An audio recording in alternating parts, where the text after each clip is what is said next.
Hello friends, मैं हूं मिलिंद पालके और आप देख रहे हैं पालकेज academy foundation for a better future easiest way to learn maths. और आज का हमारा टॉपिक है that is application of derivative, exercise 2.1, question number 5। Find equation of normal to the curve 3x² minus Y square equal to 8 which is parallel to line x plus 3y equal to 4।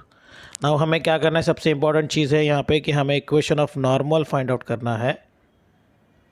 So equation of normal के लिए मुझे normal का slope चाहिए और उसी slope के लिए मुझे क्या करना पड़ेगा, जो गिवन इक्वेशन ऑफ कर्व है दैट इज़ कर्व का इक्वेशन क्या है, कर्व है अपना 3x² minus Y square equal to 8। इसका मुझे क्या करना पड़ेगा, डिफ्रेंशिएशन करना पड़ेगा। तो differentiate with respect to x। अब ये इम्प्लिसिट फंक्शन है, x और y दोनों साथ में है, तो इसका डेरिवेटिव कैसे निकलेगा। तो ये मेरा 3 है, x² का डेरिवेटिव हो जाएगा derivative of x² minus derivative of y² equal to derivative of 8।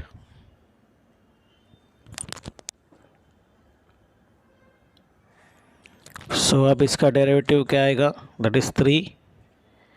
Derivative of x² हो जाएगा 2x minus derivative of y² हो जाएगा अपना 2y dy by D x. क्योंकि इम्प्लिसिट फंक्शन है तो y का डेरिवेटिव जब भी निकालते हैं तो dy by D x add करते हैं। डेरिवेटिव ऑफ 8 क्या जाएगा अपना 0।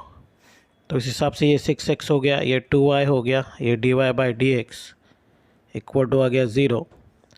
सो 6x इक्वल टू आ जाएगा 2y dy by D x. अब मुझे अगर dy बाई डी एक्स चाहिए तो ये 2y को मुझे डिवाइड में लेके जाना पड़ेगा। तो dy बाई डी एक्स आ जाएगा मेरा 6x upon 2y which is equal to 3x upon y। 2 से डिवाइड कर देंगे तो 3x अपॉन y आ जाएगा। तो ये dy by D x nothing but क्या होता है, स्लोप। तो m इज़ इक्वल टू हो गया मेरा dy by D X which is equal to 3x upon y।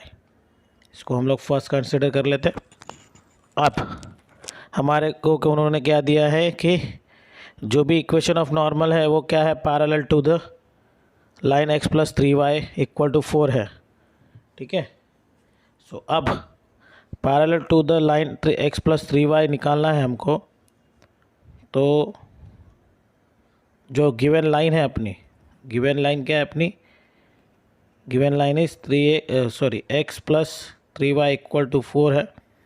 अब इसको डिफ्रेंशिएट करेंगे अपन। तो differentiate with respect to x, तो ये क्या हो जाएगा 1 प्लस x का डेरिवेटिव 1, 3y का आ जाएगा 3 साइड में, y का derivative that is dy by D x equal to 0। तो dy by D x 3 dy by D x equal to आ जाएगा -1। So dy by D x आ जाएगा मेरा dy बाई डी एक्स आ जाएगा मेरा -1/3। ये भी मेरे m की वैल्यू है। ठीक है, ये भी मेरी क्या है, m की वैल्यू। ये भी मेरे m की वैल्यू है। ये फर्स्ट, ये हो गया मेरा सेकेंड। डन। अब इस तरह से हमें स्लोप मिल गया है। तो स्लोप की वैल्यू हो गई है मेरी m इक्वल टू -1/3। ना उन्होंने क्या बोला है, find the equation of normal to the curve. ठीक है, नॉर्मल टू द कर्व चाहिए हमको। सो अब हमारे पास दो स्लोप है। अब हमारे पास दो स्लोप है तो हमें उनकी वैल्यू निकालनी है और उसके स्लोप के हिसाब से फिर हमें पॉइंट निकालना होगा और पॉइंट के बाद फिर हमें नॉर्मल का इक्वेशन निकालना है। सो अब देखिए यहाँ पे जो स्लोप मिल रहा है मुझे वो इस कर्व का स्लोप है और उस कर्व के स्लोप में हमें dy by D x 3x upon y मिल गया है। ठीक है, और दूसरा क्या है, जो नॉर्मल है वो क्या है, पैरेलल टू दिस लाइन है। दैट मीन्स नॉर्मल का जो स्लोप है वो इसके स्लोप के बराबर है। तो नॉर्मल का स्लोप भी क्या आने वाला है मेरा, नॉर्मल का स्लोप क्या आने वाला है, एम के बराबर आने वाला है। ठीक है, तो ये चीज़ें ध्यान में रखना। तो मेरे लिए इम्पोर्टेंट क्या है, ये फर्स्ट इक्वेशन जो आया है मेरा वो, and then second one dy/dx क्या आया है, इक्वल टू -1/3, ये एक इम्पॉर्टेंट चीज़ है। ठीक है, तो अभी अपन आगे प्रॉब्लम सॉल्व करते हैं। सो हमारे पास अभी स्लोप ऑफ कर्व है और स्लोप ऑफ लाइन है। अब slope of curve m equal to dy/dx equal to 3x/y आया था। नाउ वी नो दैट कि slope of normal is always कैसे रहता है, तो रेसिप्रोकल विथ माइनस साइन रहता है। तो स्लोप ऑफ नॉर्मल जो बनेगा मेरा वो बनेगा -1/m। तो ये उल्टा हो जाएगा अपना, that is -1/3x/y which is equal to -y/3x। और at a point x1 y1 लेंगे, पॉइंट x1 y1, तो यहाँ पे ये स्लोप जो मेरा है वो आने वाला है -y1/3x1। ठीक है, बट हमें उन्होंने क्या गिवन दिया है कि स्लोप ऑफ लाइन के बराबर पैरेलल है। तो स्लोप ऑफ लाइन का जो स्लोप आएगा वही स्लोप ऑफ नॉर्मल आना चाहिए, क्योंकि वो दोनों पैरेलल है और parallel line having same slope. तो इसका मतलब इसका और इसका वैल्यू क्या होगा, सेम होगा। तो हमारे पास आ जाएगा -y1/3x1 इक्वल टू -1/3। अब ये minus minus get cancel, 3 get cancelled, तो y1/x1 इक्वल टू आया 1। तो इसका मतलब आ जाएगा y1 इक्वल टू x1। ठीक है, तो अगर y1 इक्वल टू x1 है तो हमारा जो कर्व का इक्वेशन था वो है 3x² - y² इक्वल टू 8। इसको हम लोग अभी सॉल्व करेंगे। तो 3x² - y² इक्वल टू 8 है। तो अभी y1 इक्वल टू x1 है, तो यहाँ पे 3x1 का स्क्वायर माइनस y1 का स्क्वायर इक्वल टू 8 होगा। और y1 की वैल्यू क्या है, x1 के बराबर है। तो 3x1 का स्क्वायर माइनस यहाँ पे x1 का स्क्वायर हो जाएगा, ये 8। ये हो गया 2x1 का स्क्वायर इक्वल टू 8। x1 का स्क्वायर आ जाएगा 8/2, दैट इज़ 4। इसका मतलब हो गया हमारे पास x1 का स्क्वायर आ रहा है 4, तो x1 हो जाएगा मेरा ±2। So we are getting 2 values of x, that is x1 की वैल्यू 2 है या तो x1 की वैल्यू -2 है। और अगर x1 की वैल्यू 2 है तो वो अगर हम लोग कर्व में पुट करेंगे तो हमें क्या मिलेगा, y मिल जाएगा। तो यहाँ पे देखो 3, 2 का स्क्वायर माइनस y का स्क्वायर इक्वल टू 8। ये 2 का स्क्वायर 4 हो गया, 4 × 3 12 minus y² equal to 8। Shifting करेंगे तो हमें मिलने वाला है, that is 12 - 8 equal to y का स्क्वायर, 4 इक्वल टू y का स्क्वायर, y आ जाएगा मेरा +-2। ठीक है, तो इस तरह से हमें पॉइंट मिल रहा है। देखिए फिर से, ओके। और अगर x1 की वैल्यू अगर मैंने -2 पुट कर दी तो अगेन वही होने वाला है 4, फिर शिफ्टिंग y की वैल्यू आ जाएगी +-2। तो y की वैल्यू हमें 2 मिल रही है, एक बार +2 एक बार -2। सेम x की भी वैल्यू हमें मिल रही है 2, एक बार +2 एक बार -2। ठीक है, समझ में आया? तो इस तरह से हमें 2 आंसर मिलेंगे, तो हम लोग इक्वेशन ऑफ नॉर्मल निकाल सकते हैं। नाउ फॉर द नॉर्मल हमें पॉइंट चाहिए और स्लोप चाहिए। हमारे पास स्लोप तो आ गया है, ये है मेरा slope, that is m equal to -1/3। And मुझे पॉइंट चाहिए। पॉइंट के लिए देखो x के भी 2 पॉइंट आ रहे, y के भी 2 पॉइंट आ रहे। तो पॉइंट किस तरह से लेंगे, तो हमारे पास और एक चीज़ है, दैट इज़ y1 किसके बराबर है, x1 के बराबर है। तो दैट मीन्स अगर x1 मेरा 2 है तो y1 भी मेरा 2 है, और x1 मेरा अगर -2 है तो y1 भी मेरा क्या है, -2। तो इस तरह से मुझे 2 पॉइंट मिल गए। 2 एंड -2 -2। सो इस तरह से मुझे पॉइंट मिल गए हैं, मुझे स्लोप मिल गया है। अब मैं जाऊंगा मेरे इक्वेशन ऑफ नॉर्मल के पास और इक्वेशन ऑफ नॉर्मल निकालेंगे अपन स्लोप पॉइंट फार्मूले से, ठीक है। Okay, so now equation of normal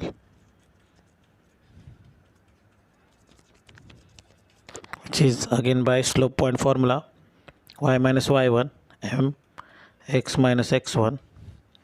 अब पहला ये पॉइंट लेंगे हम लोग, तो यहाँ पे x1 भी 2 है और y1 भी क्या है, 2 ही है। तो यहाँ पे y minus 2 equal to m आ जाएगा -1/3 x माइनस 2।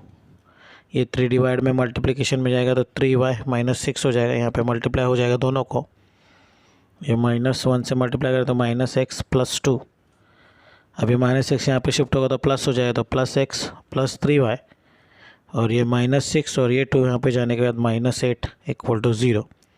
तो ये हो गया मेरा इक्वेशन ऑफ नॉर्मल।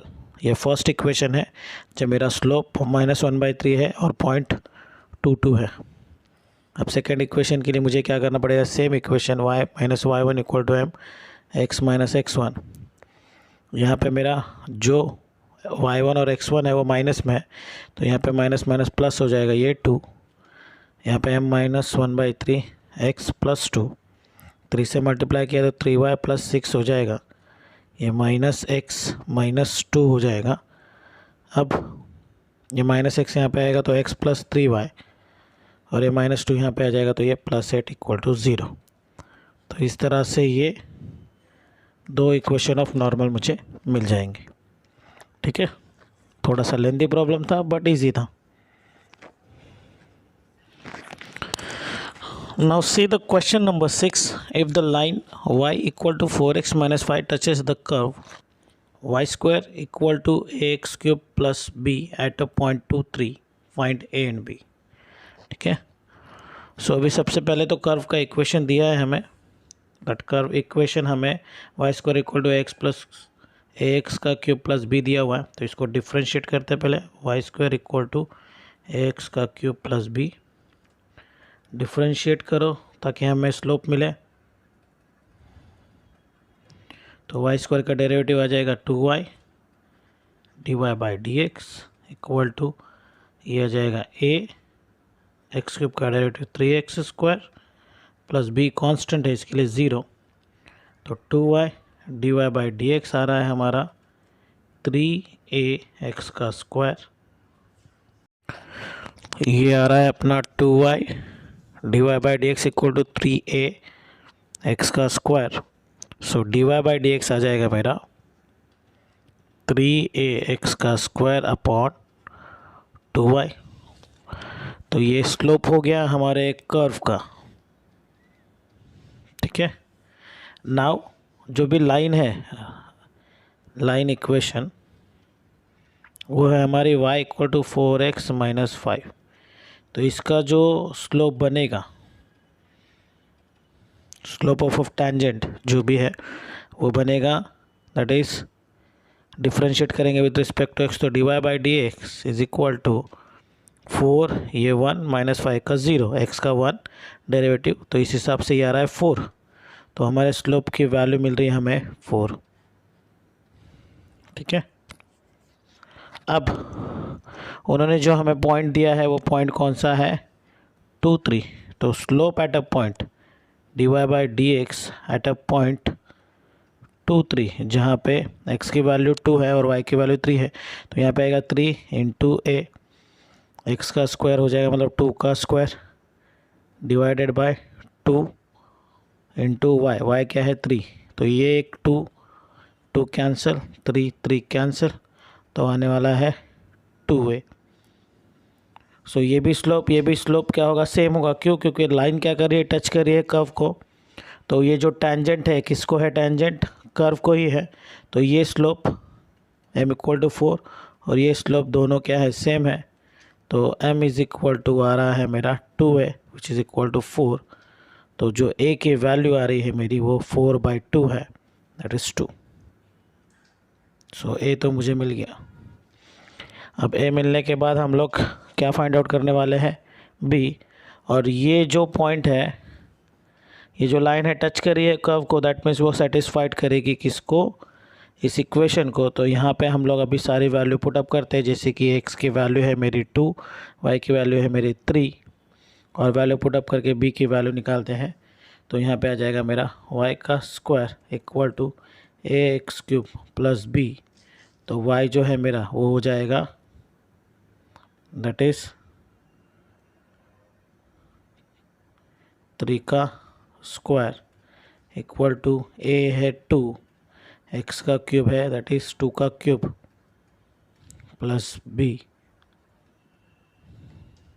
सो ये हो गया मेरा 9, और ये हो जाएगा मेरा 16 प्लस b। अब मुझे b चाहिए तो क्या करना पड़ेगा, 9 माइनस 16 करना होगा, तो b की वैल्यू हो जाएगी मेरी -7। तो इस तरह से मुझे a की वैल्यू मिल गई है 2 और b की वैल्यू मिल गई है मुझे -7। ठीक है, आई होप कि आपको समझ में आ रहा होगा। इस तरह से सारे प्रॉब्लम करते हैं, बहुत ही ईजी प्रॉब्लम्स है, थोड़ा ध्यान दे के करना पड़ेगा आपको। अगर आपको मेरे प्रॉब्लम समझ में आ रहे हैं तो प्लीज़ मेरे चैनल को लाइक करो, सब्सक्राइब करो, शेयर करो। धन्यवाद।